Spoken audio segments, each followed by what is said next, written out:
This same sun has risen on all the religions of man since the beginning of time.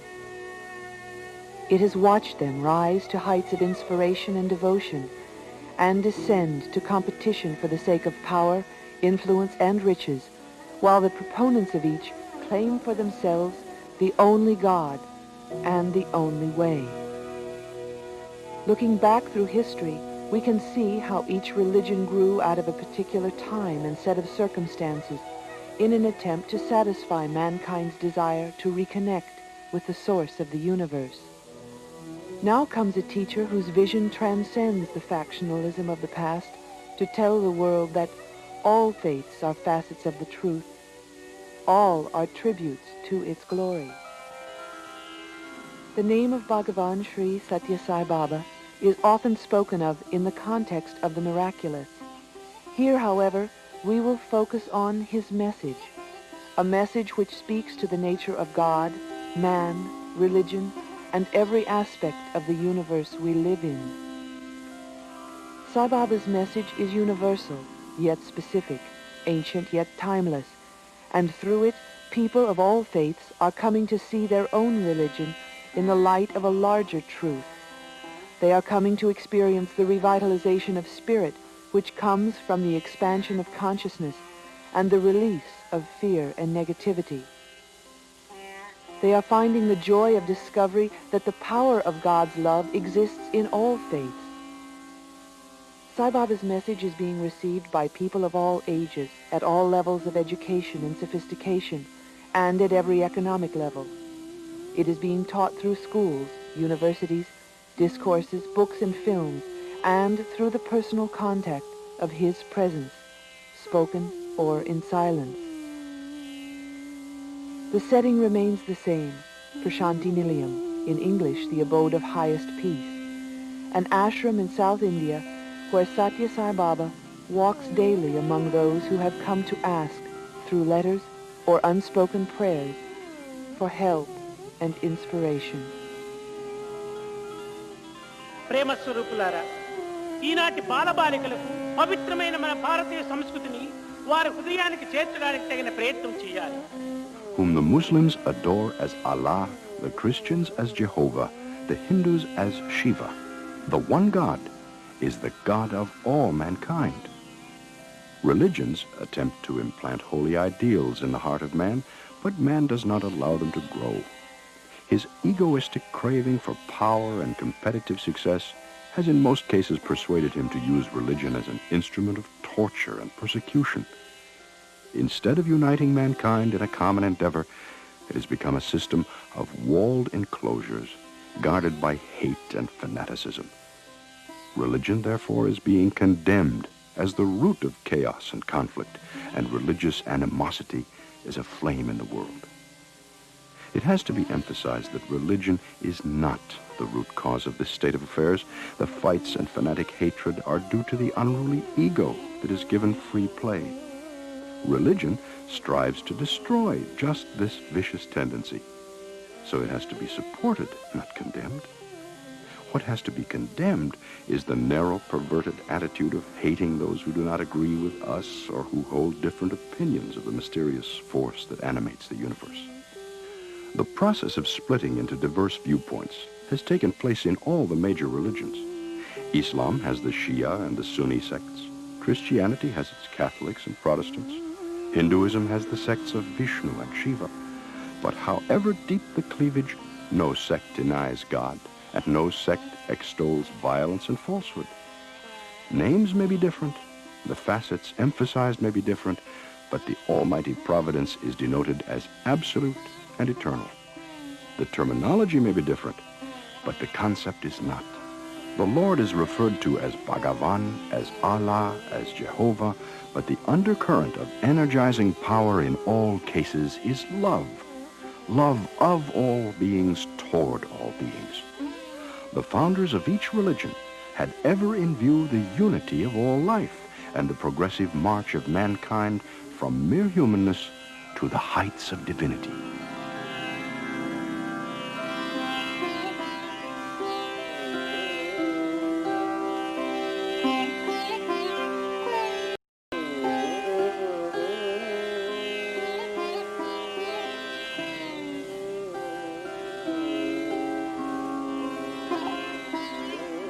The love toward all beings that flows from Sathya Sai Baba has been drawing people to him for more than 40 years. Its magnetic appeal is even experienced by the animals at the ashram.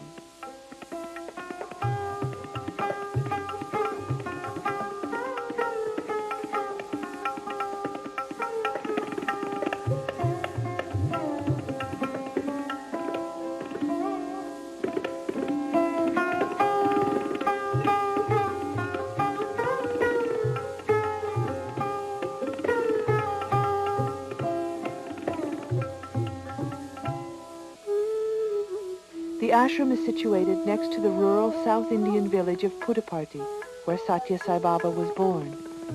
It was here that Sai Baba, at the age of 14, revealed he was the reincarnation of a saint known as Sai Baba of Shirdi. Sai Baba of Shirdi had lived in an area of western India where Hindus and Muslims existed amidst constant strife. One result of his presence was to successfully create harmony between them. As Sathya Sai Baba, his scope has widened to promote harmony among followers of all faiths.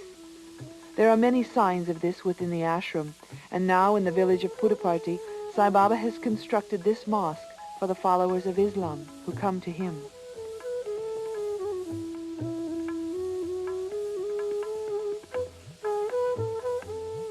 The actual site of Sai Baba's birthplace, a house which formerly stood here, went unmarked until 1979, when a temple was built on the same location. The opening ceremony was presided over by Vedic pundits, chanting traditional mantras, and Sai Baba also attended.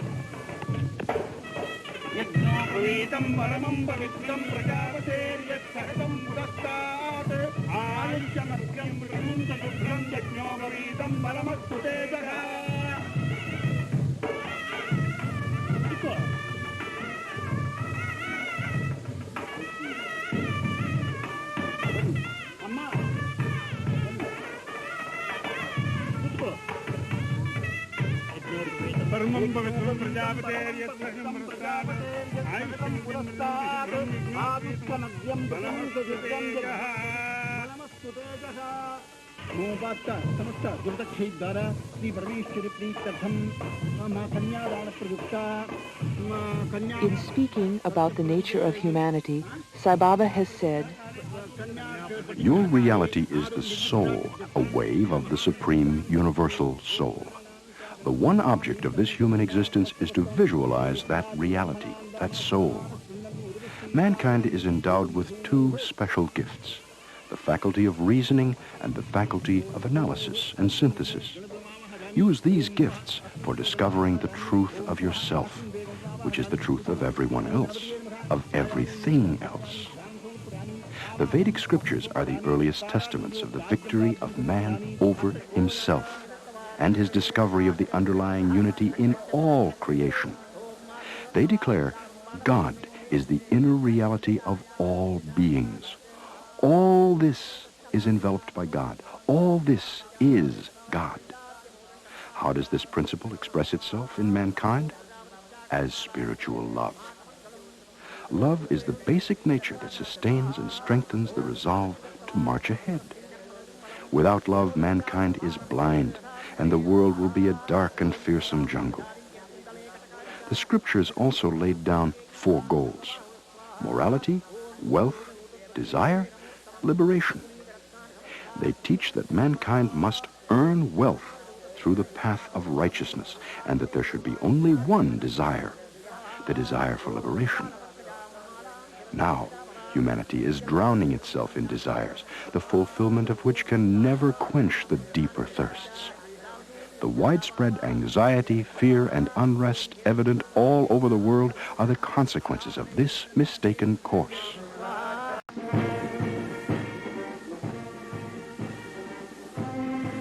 For children, Sai Baba has directed the establishment of a Bal Vikas program called Education in Human Values.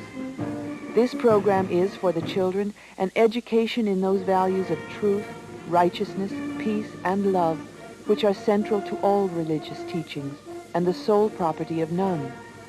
The children of various faiths are taught to know and respect the beliefs of others while practicing their own. And one day a year, a teachers' conference is held and representative groups of children come to Prashanti Nilayam for Baba's darshan. To the children, Sai Baba says, The human body, so filled with skills, so capable of great adventures, is a gift from God to each of you. It has to be used as a raft on which you can cross this never-calm sea of change that lies between birth and death, bondage and liberation. Awaken to this primal duty when your physical and mental faculties are keen. Do not postpone the launching of the raft, for it may become unserviceable soon. It may be burdened with illness, so that all your attention will have to be spent on its upkeep. Think of the incomparable joy that will surge within you when you approach the shore of liberation. Ride safe on the raging waters of life. Be a witness. Do not crave for the fruit of action. Leave the consequence of all acts to God's will. He is the doer. You are but the instrument. Pursue nobler ends. Have grander ideals. Sensory pleasures are trivialities. Saints and sages have discovered the disciplines that will keep you unaffected by defeat or victory, loss or gain. Learn them, practice them, establish yourself in unruffled peace. To the parents, teachers, and children, he says, In homes and schools, training of the minds of the young on these lines has to be taken up earnestly by teachers and parents. Of course, they must equip themselves for this work by steady practice in meditation and repetition of the name of God. The purpose of living is to achieve living in God.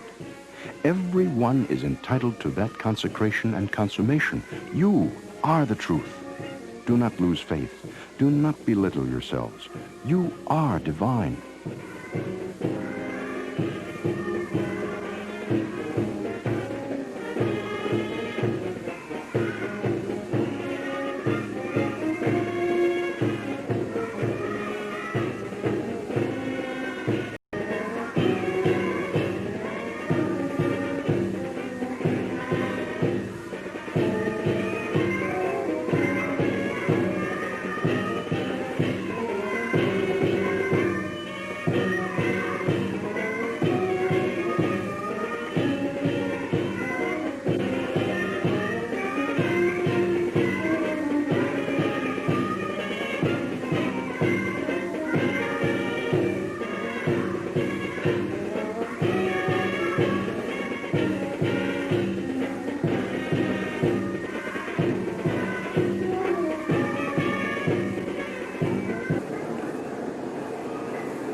I have come to light the lamp of love in your hearts, to see that it shines day by day with added luster. I have not come to speak on behalf of any particular religion, like the Hindu religion. I have not come on any mission of publicity for any sect or creed or cause, nor have I come to collect followers for any doctrine. I have no plan to attract disciples into my fold or any fold. I have come to tell you of this universal unitary faith, this Atmic principle, this path of love, this duty of love, this obligation to love. All religions teach one basic discipline, the removal from the mind of the blemish of egoism, of running after little joys. Every religion teaches man to fill his being with the glory of God and evict the pettiness of conceit. It trains followers in methods of detachment and discrimination so that they may aim high and attain liberation. Believe that all hearts are motivated by the one and only God, that all faiths glorify the one and only God, that all names in all languages and all forms man can conceive denote the one and only God. Adoration is best done by means of love. Cultivate that attitude of oneness between people of all creeds, all countries, and all continents. That is the message of love I bring. That is the message I wish you to take to heart.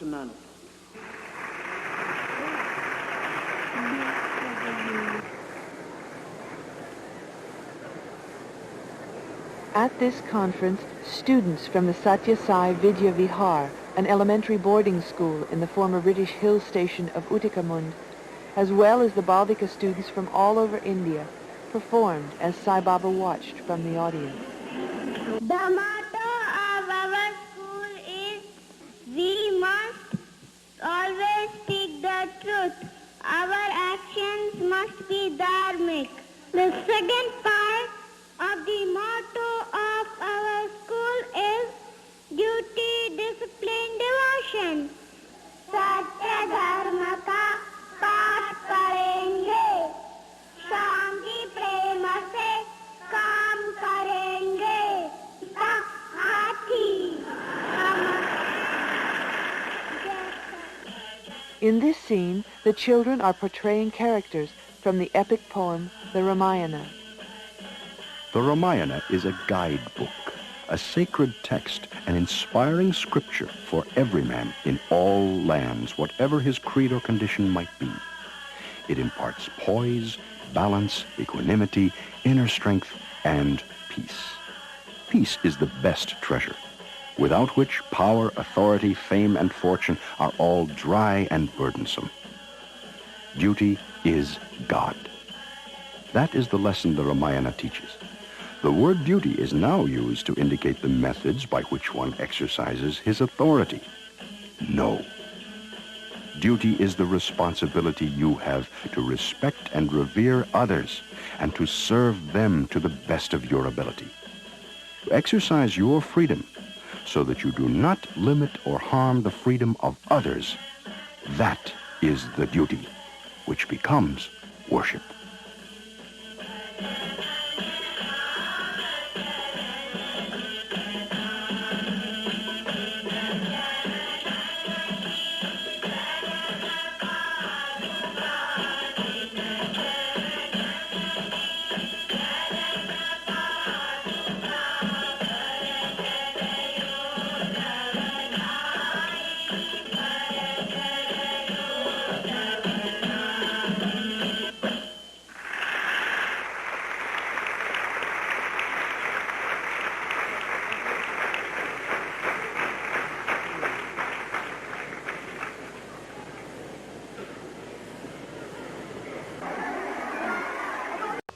Schools for students of all ages and colleges for men and women have been established under the Satya Sai Education Trust. Students in these schools study the arts, commerce, science, and history. They also study the larger truths which give new meaning to the knowledge which comes from books.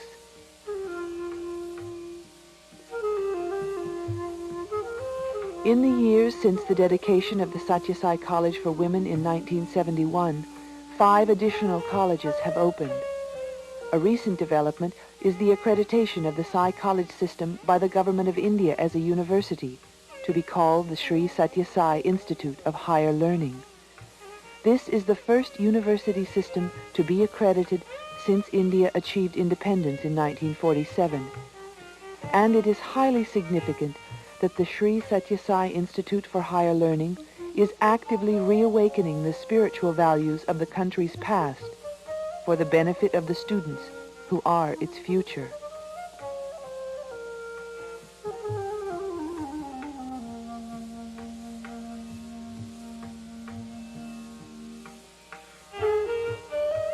In order to rise to the full height of his glorious destiny, the only quality mankind has to strive for is spiritual love. Man is not a mere bundle of skills and acquisitions. Man has in him the yearning and the capacity to proceed from the narrow circle of I to the wide horizon of we. The human essence in man is divine. Man has been enslaved by money. He lives a superficial, hollow, artificial life. This is indeed a great pity. Man should seek to possess only as much money as is most essential for his living. The quantity of riches one must own can be compared to the shoes one wears. If too small, they cause pain. If too big, they are a hindrance while walking. What is the proof for having learnt these lessons? The proof lies in wholehearted service, in sweetness of speech, which reveals the divinity in man. The next step is hard work. The third step is prayer, that yearning one experiences to awaken the divinity latent in the heart.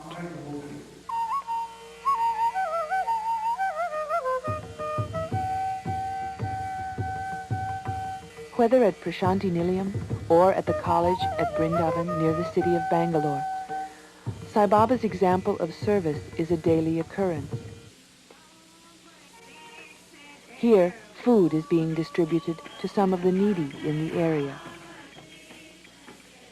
There are some who observe strict discipline in spiritual practices. This is good, but do not stick to that timetable even when you have a call to help some person whose need is great. If you give up your meditation and serve, you will benefit more from the service than what you may have gained from the meditation. Speaking with the children, Sai Baba continues morning darshan. Resolve to be good, lovable children from this moment. Do your duties gladly and well to the satisfaction of your well-wishers. If you feel sorry for the wrongs you did, that in itself will please God, and He will pardon you. If you endeavor to turn a new leaf and become better, God will shower grace on you. Here you are given protection and education and an opportunity to learn how to be useful sons and daughters. Whenever an idea of hurting others or taking someone else's belongings or spreading falsehood about others enters your mind, turn to God for help.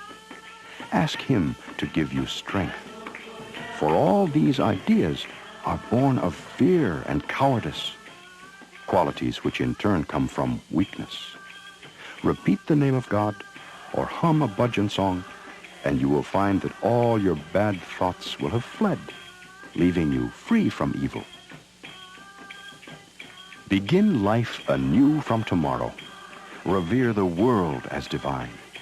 Do not underestimate it as unholy. The scriptures say, all that is seen or heard is God. The inner world and the outer world are both immersed in God. Prayer must emerge from the effect to the cause. The individual self has to yearn for the supreme self. It must emerge from a pure heart. The drinking cup must be clean both on the outside and the inside. Prayer should not arise out of the tongue as music rises out of a phonograph record. When the song does not come from your depth, when you are not involved in it, how can it draw God unto you? Yourself must achieve confidence. Then that self-confidence will lead to self-sacrifice and self-realization. Man means he who marches from the status of self towards the all-inclusive self, from the individual soul to the universal soul. Towards the success of that march, all nature can provide advice and guidance. The real teacher one must rely upon is nature, saturated with God. God does not teach directly. He teaches through nature which surrounds us. When we teach letters of the alphabet to children, we pronounce them loudly and at the same time write them on a slate. God has written on every speck of nature. That is the slate from which we have to learn of Him. So do not renounce the world or condemn nature. Do not restrict the God of the universe to any one name and form. Love all names and forms. Love is the highest virtue.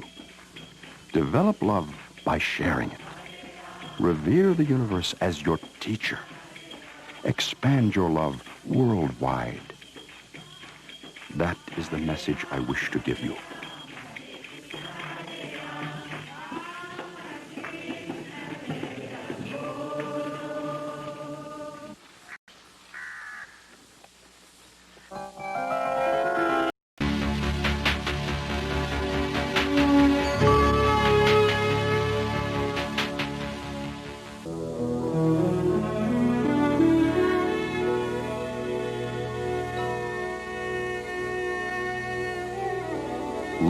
is the form of God. God is love divine.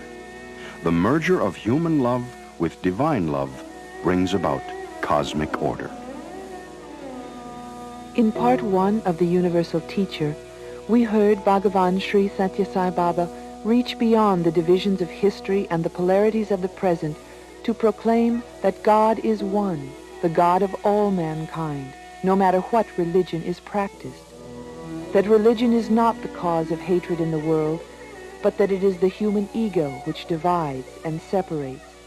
Beyond the illusion of the ego lies the experience of unity, unity with the God within us, with other people, and ultimately with the world around us. The road leading beyond the ego is paved with love, love expressed as selfless service to others. In 1980, the Third World Conference of Sathya Sai service organizations convened at Prashanti Nilayam, Baba's ashram, with delegates representing 3,000 service units from India and foreign delegates representing 40 nations.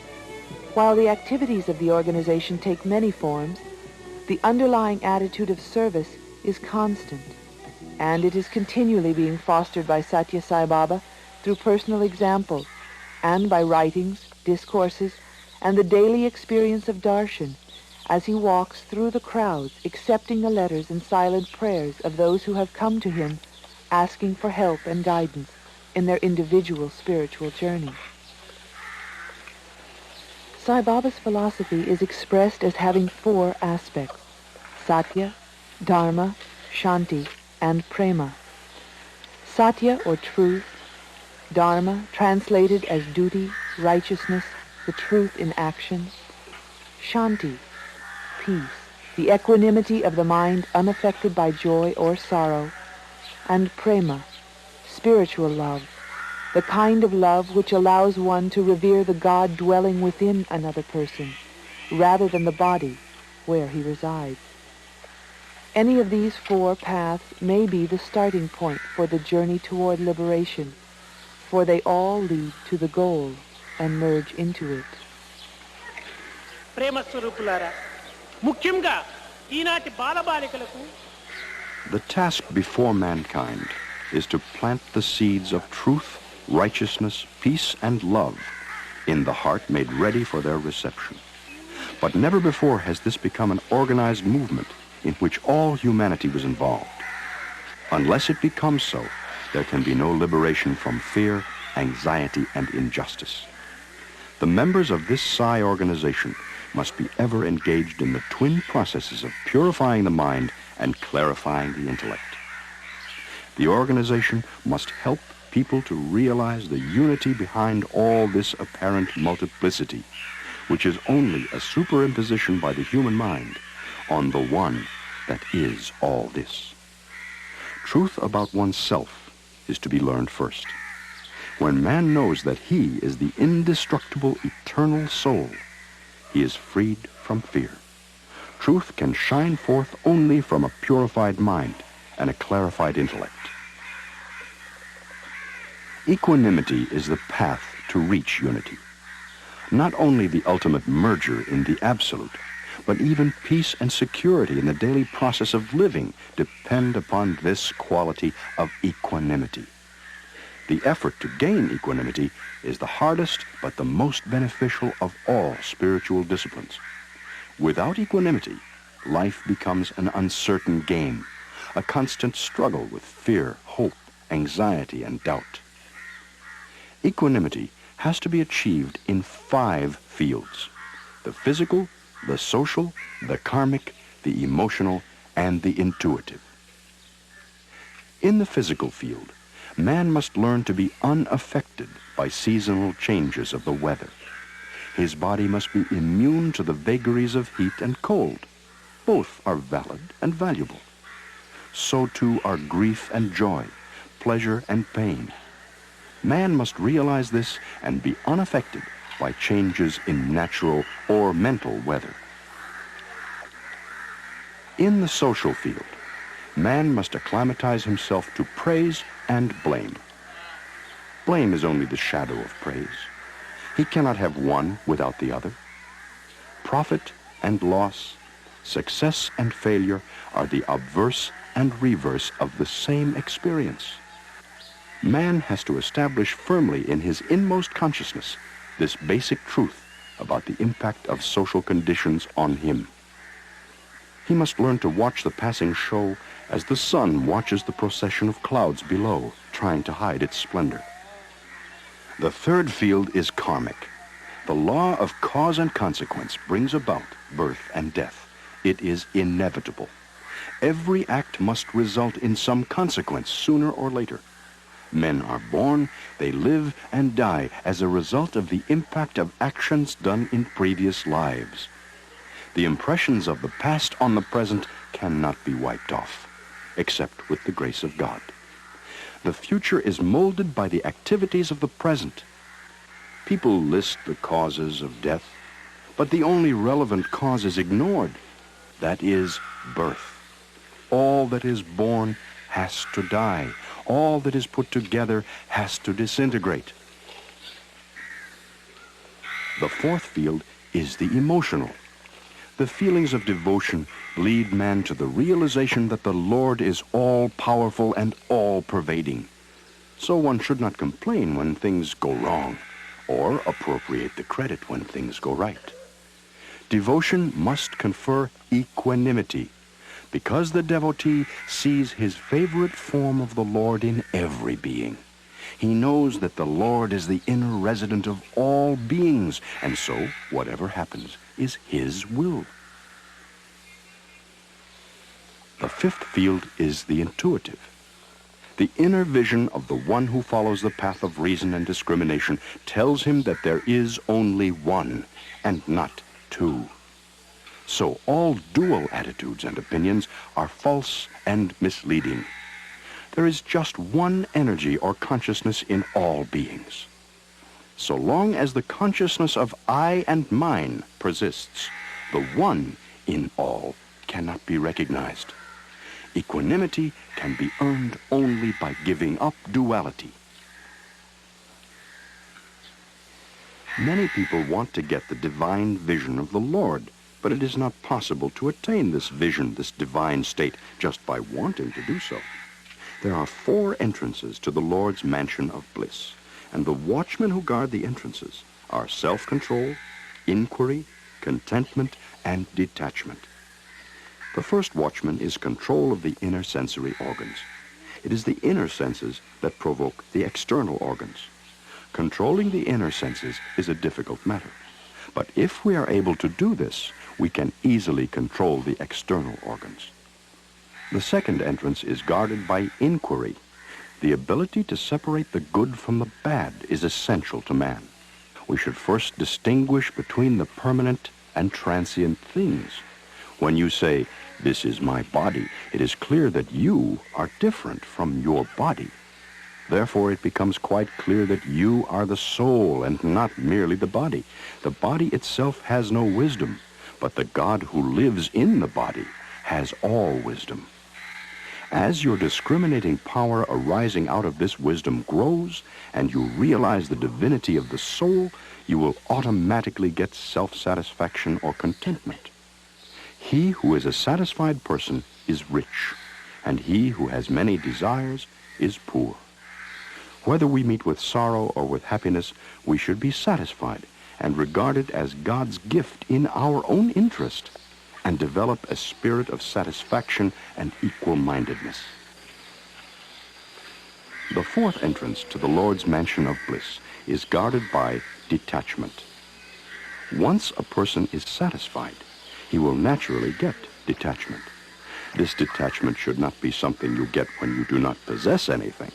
When a person has all the comforts and all the wealth, and in the full understanding of their transient nature gives up these material acquisitions, then it can be termed detachment.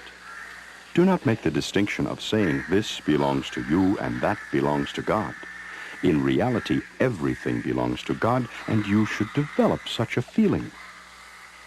Therefore, it can be said, if you acquire self-control, you can easily develop inquiry or discrimination. Through this, you can develop the aspect of satisfaction, and then Even without your knowing or making an effort, you will get detachment, and you will be able to enter the house of the Lord and experience the bliss of His divinity. See, today morning we are having darshan, only special for you. Every day to give darshan. Early morning, Nagar Sankirtan time. Only this is my duty. My work. The World Conference in 1980 was the third event of its kind to include representatives from around the world. These conferences serve as the basis of a growing support system for the centers and service organizations in India as well as abroad. They provide the opportunity for devotees to share experiences and to meet fellow devotees with different nationalities, different religious backgrounds, different languages, and different lifestyles. A World Conference at Prashanti Nilayam is a time for celebration and the tradition of ancient ceremony.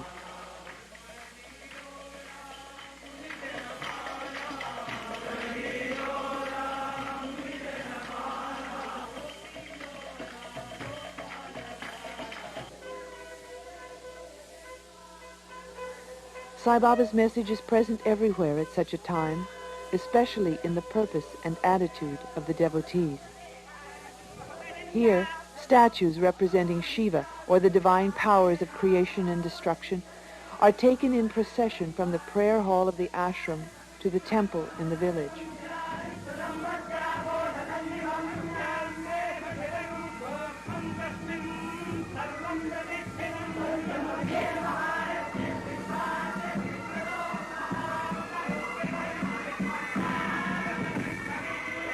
Here, Sai Baba opens an exhibit of photographs depicting activities from various centers around the world. This small room, my heart is very big. Very big.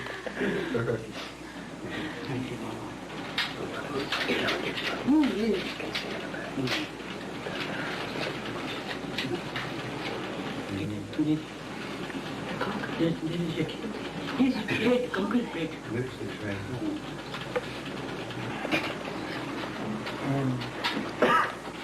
What is that?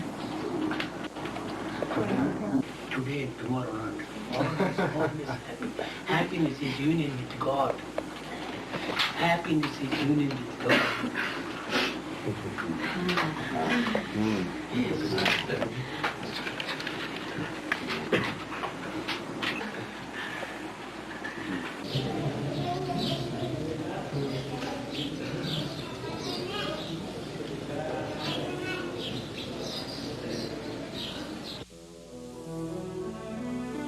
There is no one word in the English language equivalent to the Sanskrit word for Dharma.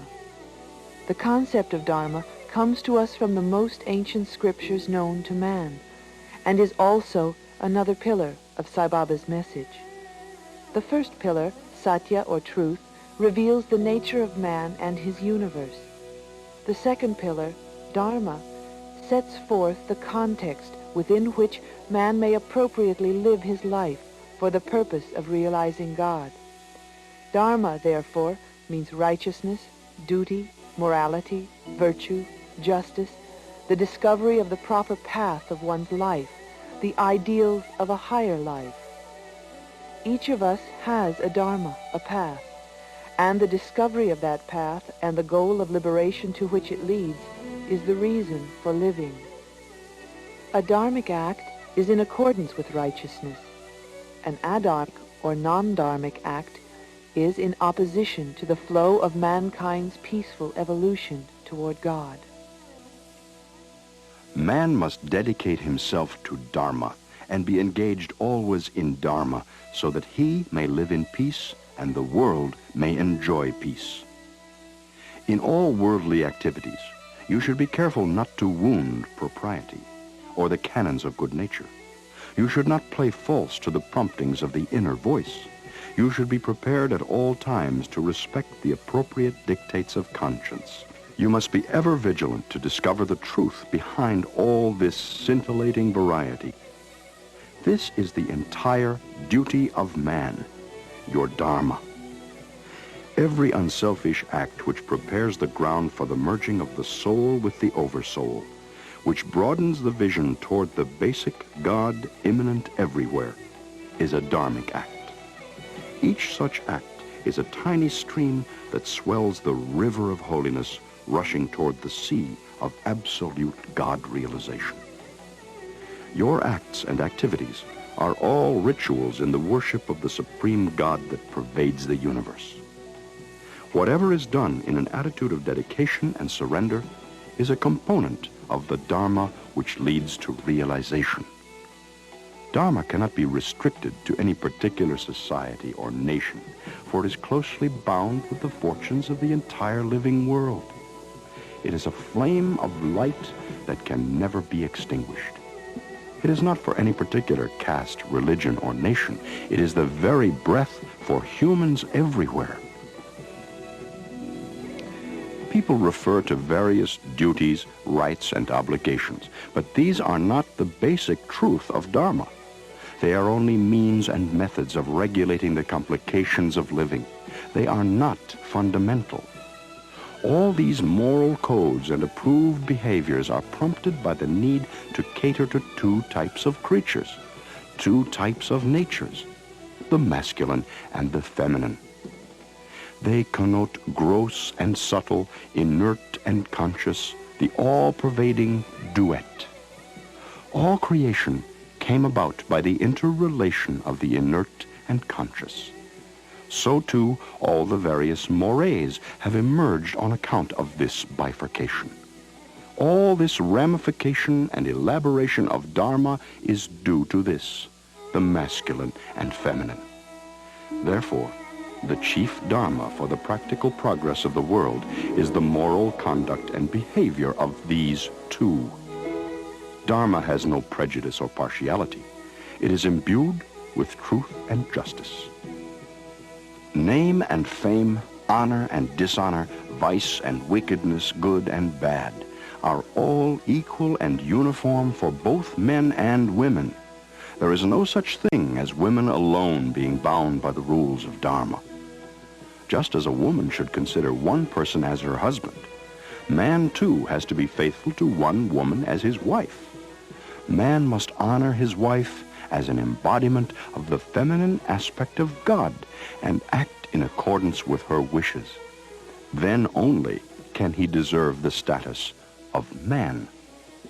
So too, she has to consider her husband as an embodiment of the masculine aspect of God and minister to him and follow his desires for the fulfillment of her duty. Women are the backbone of progress, the heart of the nation. They play the chief role in the Dharma of life here on earth. Woman's mission is to lay down the canons of rightness and morality. No nation can be built except on the culture of its women. They must provide children with moral and spiritual training. When the mother is imbued with Dharma, the children get the benefit. When she is skilled in morals, the children learn to be moral. The level of education among women decides whether a country is to prosper or decline. Her acts and conduct are crucial factors. I do not declare that women should not be educated. Whatever they study, if they are endowed with good qualities, accompanied by dharmic actions and spiritual disciplines, then their study is really worthwhile, and society is indeed benefited. Mankind has to adhere to Dharma. He has to see that he never goes against it. The path of Dharma requires that men and women give up hatred against others and cultivate mutual concord and amity, through which the world will grow day by day into a place of happiness. If you are careless about the discipline of truth, every duty laid on you by Dharma and every action prompted by righteousness will hang heavy as a burden. Search for the reality behind all the worldly phenomena, and that search will make all righteous acts light and pleasant. The Lord has so shaped man that he is inclined towards God, delighted at the expansion of his vision, and happy when he is moral and virtuous. So man must serve his own best interests by adhering to his basic nature, by concentration on God, by the cultivation of truth, and by practice of Dharma. These principles of Dharma will not change to suit the convenience of mankind. Dharma is immutable. Dharma persists as Dharma, then, now, and forever.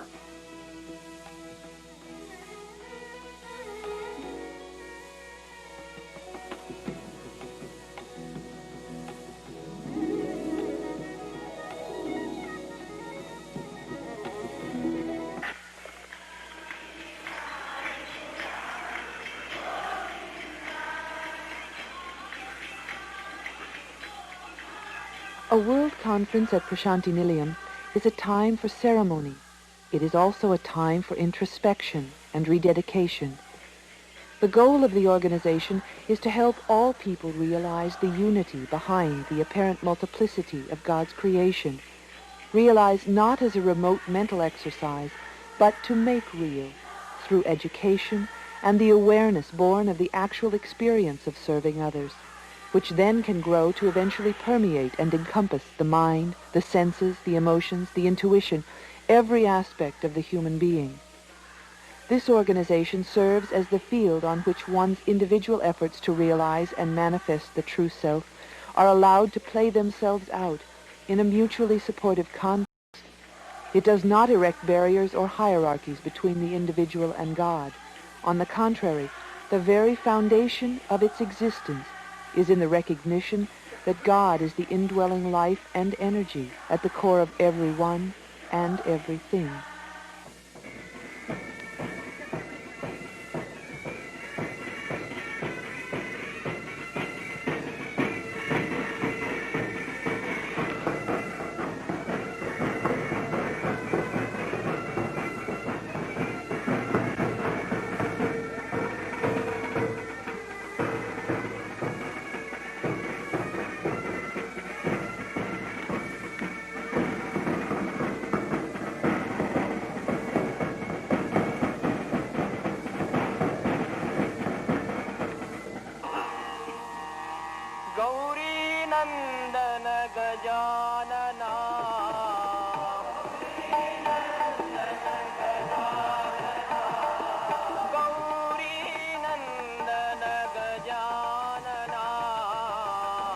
At the opening ceremony of the World Conference, the universality of Sai Baba's message was acknowledged in the presentation of new translations of his writings in Chinese, Japanese, Italian, Spanish, Swedish, and in the presentation of a collection of articles written about the impact of Sathya Sai Baba and his message by devotees from India and around the world.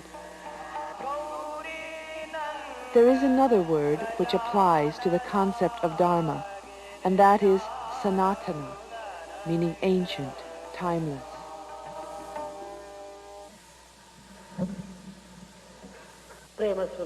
Many individuals speak of Sanatana Dharma, the ancient, timeless truth of Dharma. But those who have really understood its true form are very few indeed. Sanatana Dharma, or the Sanatana religion, is the very essence of life. It embraces all the religions and shows itself as the universal religion. The Sai organizations have come into existence for the purpose of establishing oneness. The main reason this Sai organization teaches equality and equal-mindedness stems from this aspect of the Sanatana religion. The goal to which all paths aspire and at which all investigations end is this Sanatana religion. People proclaim and preach that one should do good work, utter good words, and have good thoughts. But that kind of thing does not satisfy me. By doing good work alone, one cannot become a good man. It will only be possible for you to do good work if you are good yourself. So the first thing that you should try and do is to become a good person. Then it will be natural that you do good work. The creation of man is the creation of the world. When the individual improves, the community will improve. When people become good, the world will become good.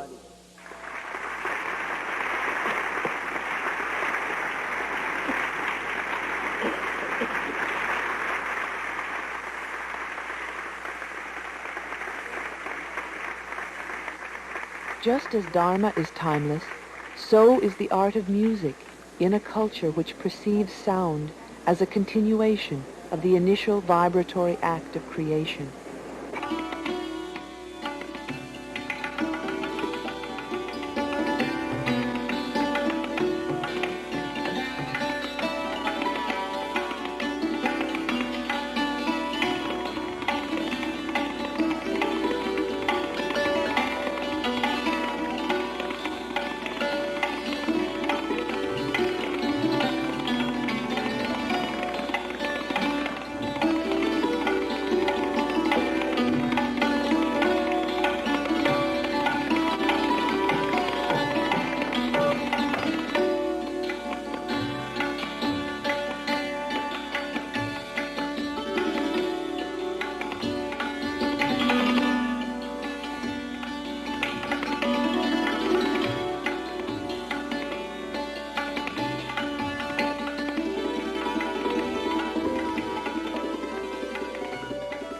Whether representing multiplicity on the 108-string santur as played by Shiv Kumar Sharma, or the unity of the flute's single tone with its infinite number of variations as performed by Hari Prasad Chavesia, it is all one, and that one is God.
To get at the core of God at his greatest, one must first get into the core of himself at his least. For no one can know God who has not known himself. In parts 1 and 2 of The Universal Teacher, we have seen Sathya Sai Baba amidst his daily activities of giving darshan as he walks among those who have come to him. We have seen the thousands from India and around the world who gathered for the Third World Conference of Sathya Sai service organizations. And over this visual panorama, we have heard some of his words, an introduction to his message. But words and pictures can only convey part of the experience. Because Sathya Sai Baba not only conveys his message in words, but embodies and manifests it as well, the impact of his presence generates tremendous power. Not the power of one who might wish to dictate, manipulate, and control, but the power of love, to console, to encourage, and perhaps most of all, to inspire an inner faith in God and the divine potentiality of life which allows for self-inquiry, self-discipline, and that most difficult of human activities, change. One result of Sai Baba's power is that it draws people to him, the devout as well as the curious. And those who come often do not want to leave until they intuitively feel or consciously realize the truth of Baba's words when he says, "I am in your heart," and therefore he is with them no matter where they are. One such group is the college students who have lived in close proximity to Baba and find upon graduation that it is time to move on. So a group of the graduates asked for permission to form an alumni group which could meet each year on the day before Sai Baba's birthday. This has become a day of awards, speeches, entertainment, and a celebration of the continuing commitment to the education of minds for the purpose of spiritual growth while living and working in the world.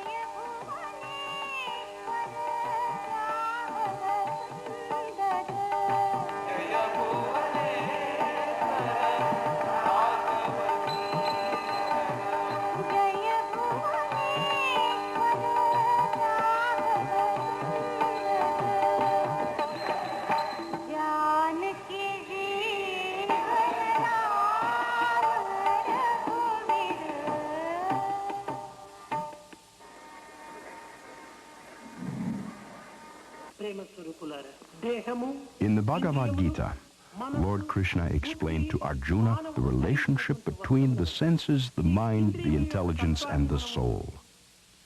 The senses control the body. The mind controls the senses. The intelligence controls the mind.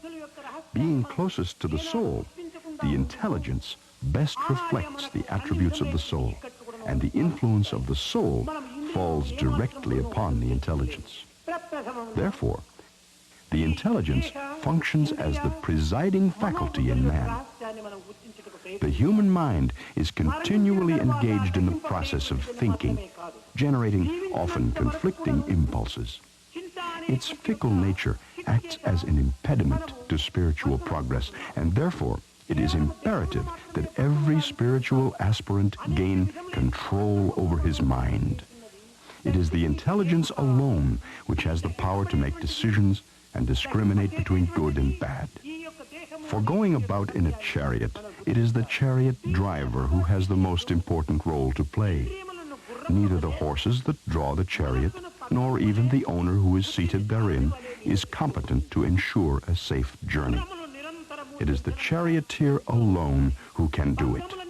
If he is not accomplished, the horses will run berserk. Therefore, he must be competent enough and experienced to do his job properly. Krishna said, Arjuna, your body is a chariot, and your senses are the horses. Your mind acts as the reins, and your intelligence is the driver. If you let your intelligence guide your life's journey, you will reach your ultimate destination safely. Arjuna emerged victorious in the battle because the Lord, the source of all intelligence, was his charioteer.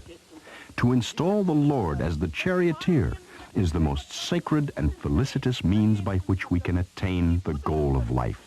Krishna also said to Arjuna, the joy which you seek and the self-realization which you aim at are both within you. They cannot be found in the external world. You think that this world and its objects confer happiness on you. This is an illusion created by your mind.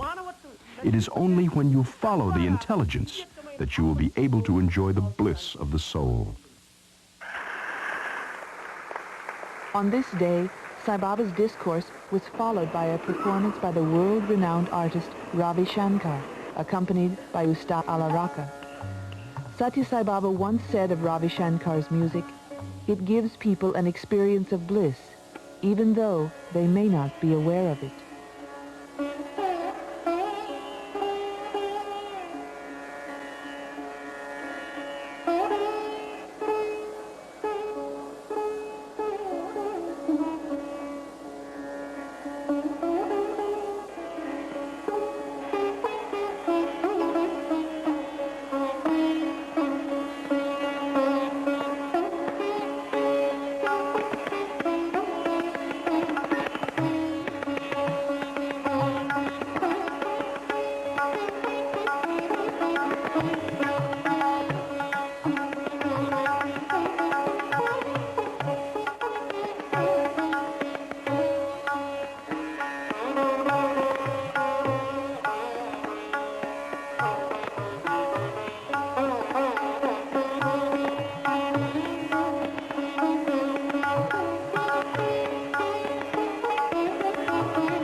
and beyond the night sky filled with the fireworks of youthful exuberance, stars look down on an earth where once again mankind is being given the chance to transcend the solemn cycles of its history.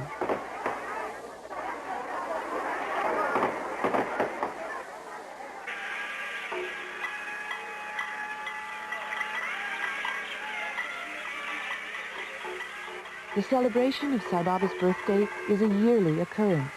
The World Conference of Service Organizations happens once every 5 years.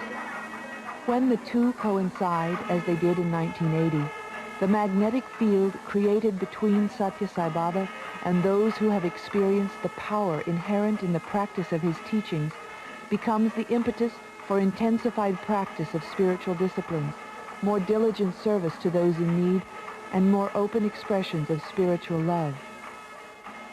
Sai Baba has expressed his own feelings about such celebrations very clearly. Do not be under the impression that my birthday is being celebrated and therefore you are coming. Such trivial thoughts can never come into me. My only desire is to share my bliss with you, to encourage you to lead lives full of bliss. I do not consider one particular date in the calendar as my birthday, for I consider the date when divinity blossoms in your heart as my birthday in you. Therefore, each of you should individually celebrate such a day as my birthday. The day when you resolve to practice my advice, to follow my directives, to translate my message into acts of service, and to engage in spiritual disciplines, that day is my birthday for you. The 23rd of November, which you now honor as the day on which I was born, is only like any other day, even if you celebrate it in a routine ritual fashion. Adore man. The adoration reaches me. Neglect man, you neglect me. Of what avail is it to worship the Lord and to suppress man, his counterpart on earth? Love for God must be manifested as love for man, and love must express itself as service. I desire to tell the units of this organization that very soon they will witness the realization of all their ideals. But when success is achieved, as a reaction, carping and denigration will also increase. When the well grows deeper, the mound beside it will grow higher. That is quite natural. Some people pay attention to the depth of the well, others watch the height of the mound. I have been telling you one truth always. Your master is your heart, where God resides. You yourself are three persons, not one. The one you think you are, the one others think you are, and the one you really are. The one you really are is God. God is in you, with you, above you, around you, behind you. Differences in name and form are but temporary and external. In reality, all of you are divine.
On his birthday, Sathya Sai Baba was garlanded by devotees whose devotion has expressed itself through service to the various aspects of the Sai organization.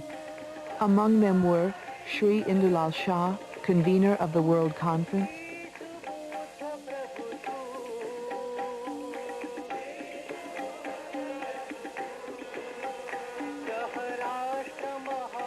Dr. V.K. Gokak, Vice Chancellor of the Sri Sathya Sai Institute of Higher Learning, Sri Sohan Lal of the Sathya Sai World Council,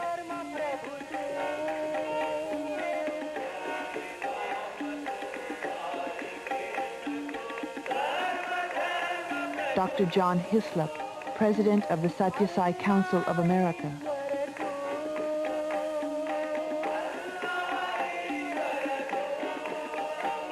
Any gathering of people from around the world is a reminder of the shifting nature of ordinary human alliances.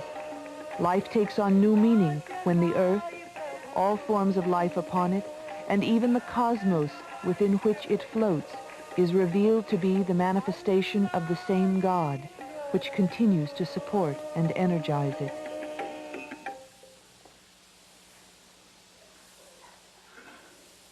Embodiments of love. It is not by plans of one kind or another that the world can be bettered. It is only when a spiritual revolution takes place in man that the prosperity and welfare of the world can be achieved.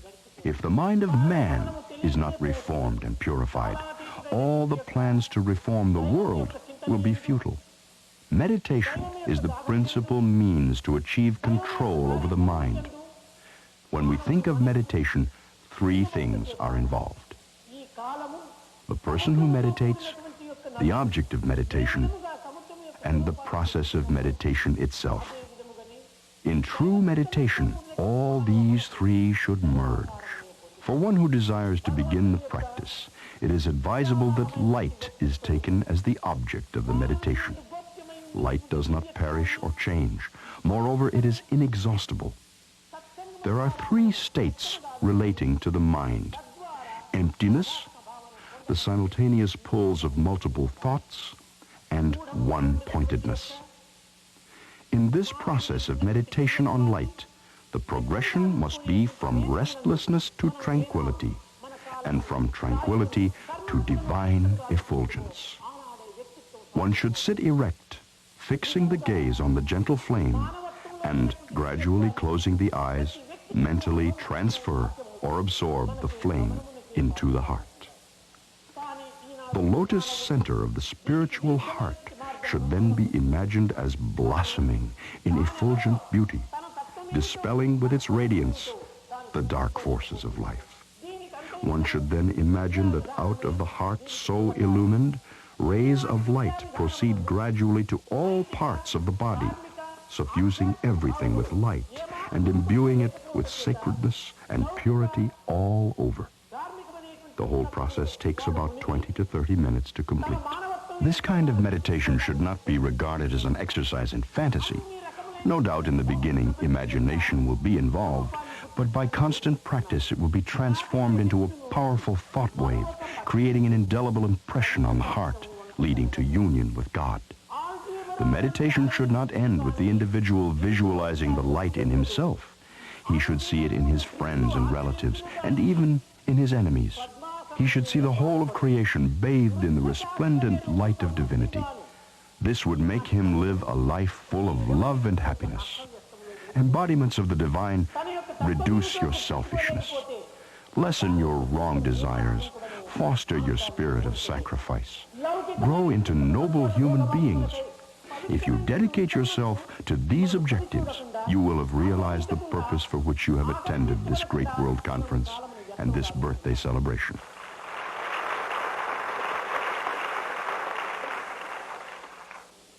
Dr. Hislop, President of the American Council, will now present a 16mm round film under the title, The Aura of Divinity. The Council intends to present 16 copies for distribution to the various Sathya Sai organizations in the states of India. Beloved Deva, it gives us great pleasure in America to make this small gift to our Indian Sai family. On behalf of the entire foreign delegations, our heartfelt thanks for the endless hospitality that has been offered to the foreign delegates and the great kindness in the hearts of the Indian people, which has been expressed again and again to us as a group and to us individually. Thank you, India.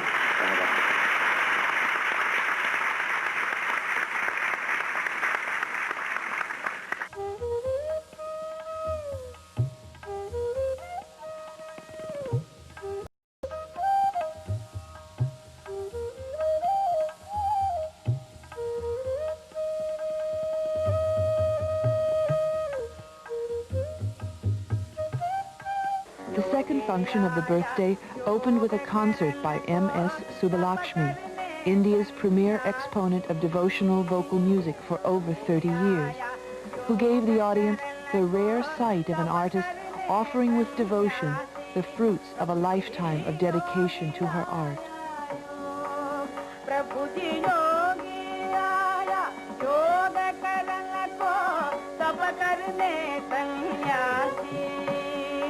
Hari भजन को साधु आया, हरि भजन को साधु आया, हरि भजन को साधु आया, वृंदावन के वासी तेरे वृंदावन के वासी मने जाकर राखो जी, मने जाकर राखो जी।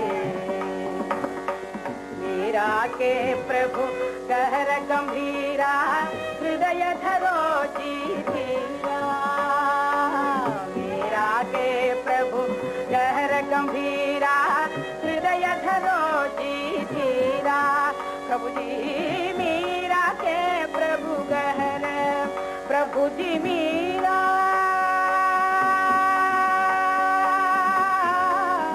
मीरा के प्रभु कहर गंभीरा हृदय धरो जी धीरा। आधी रात प्रभु दर्शन दे गए, आधी रात प्रभु दर्शन दे गए, प्रेम नदी के तीरा मन जाकर राखो जी, मन जाकर राखो जी।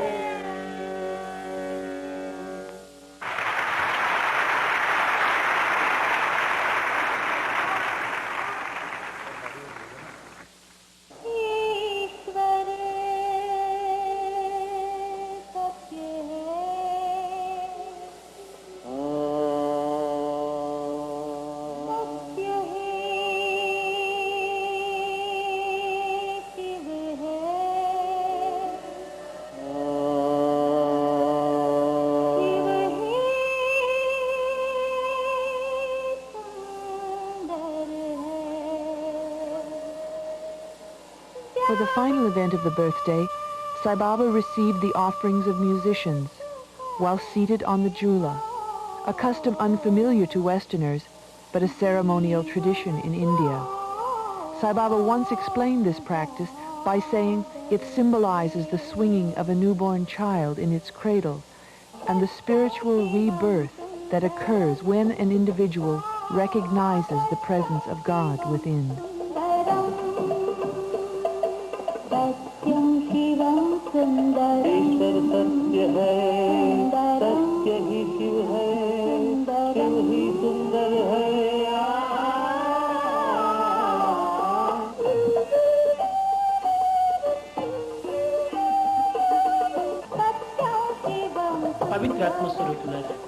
The Lord is not something outside you or extraneous to you.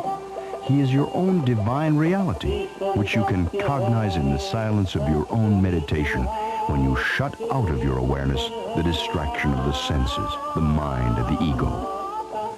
In creation, in the objective world, no one article is like any other. No two human beings are similar in every respect, nor is the individual the same for any length of time.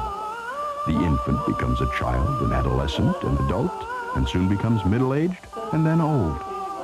In one single day, the individual is changed into a wakeful person, a dreamer, and a sleeper. So mankind must seek refuge in the changeless, universal soul, from which all variety emerges and into which it merges. The world is as much God as heaven is. There are no two distinct entities or categories called material and spiritual. All distinctions are apparent, not real. The scriptures of different creeds, the Bible, the Quran, the Upanishads, the Zend-Avesta, appear different, but their aim is the same: to establish the brotherhood of man and the fatherhood of God as the basis for the peace of mankind. No creed need put on airs of superiority, as each is shaped by the compulsions of time and space, of language and levels of experience. You are all members of the same family, bound by the religion of love. And when the birthday is past, the lights and trappings of celebration are taken down, and the ashram returns to that calm which fosters each individual search for truth, righteousness, peace, and love within the aura of the universal teacher.